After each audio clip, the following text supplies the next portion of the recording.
جو اللہ کریم نے یہ نسبت کا تعلق عطا فرمایا ہے، اس کا کلی احترام ضرور کیا جائے۔ حدیث شریف میں آتا ہے قیامت کے واقعات میں سے، فرمایا کچھ لوگ ایسے ہوں گے جن پر انبیاء علیہ السلام اور شہداء رشک کریں گے۔ اس سے مراد یہ نہیں ہے کہ وہ ان سے بالا ہیں، عمل ایسا ہے۔ انبیاء علیہ السلام اور شہداء، انبیاء مقرب ہستیاں چنی ہوئی ازل سے، معصوم عن الخطا، ان کا مقام نہ ہم بیان کر سکتے ہیں نہ ہم سمجھ سکتے ہیں، ہماری استعداد سے ہی بات باہر ہے۔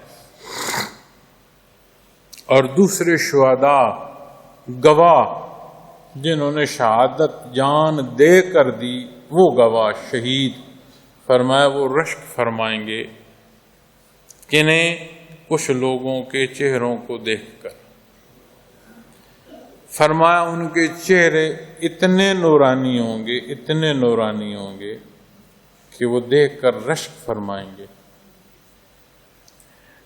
پھر نور کے مینار ہوں گے، ستون ہوں گے، مینار نور کے ہوں گے، جن پر انہیں بٹھایا جائے گا۔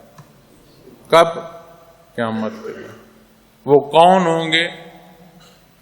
جن کا آپس میں کوئی رشتہ، کوئی کاروبار، مجبوری دنیا کی یا ذات کی نہیں ہوگی، وہ ایک دوسرے سے محبت معاذ اللہ کے لیے کرتے ہوں گے۔ تو معاذ اللہ کے لیے جو رشتہ نصیب ہو وہ بڑا قیمتی ہے۔ تو کس لیے بیٹھے ہو؟ رشتہ کیا ہے؟ کسی کا گھر کہیں، کسی کی قوم کوئی، کسی کا رنگ کوئی، کسی کی حیثیت کوئی، ایسا ہی ہے۔ کس لیے جمع ہو؟ اللہ کے لیے۔ تو پھر اصول وہی رکھنے کی ضرورت ہے، اس کلام میں بھی، ہم کلامی بھی ہو، برتاؤ بھی ہو، پھر ہمارے اس رشتے میں پھر اور کوئی کاروبار نہیں آنا چاہیے۔ یہ ایک بات جو اس کے نام پر ملنا نصیب ہے، یہ ایک رشتہ جو اس کے نام پر قائم ہے، یہ ایک گھر کا ہونا، ایک خاندان کا ہونا جو اللہ کے نام پر ہے، اسے خالص رکھ، اسے خالص رکھنا، اسے خالص رکھنے کی اپنی تئیں ہر کوشش کرنا۔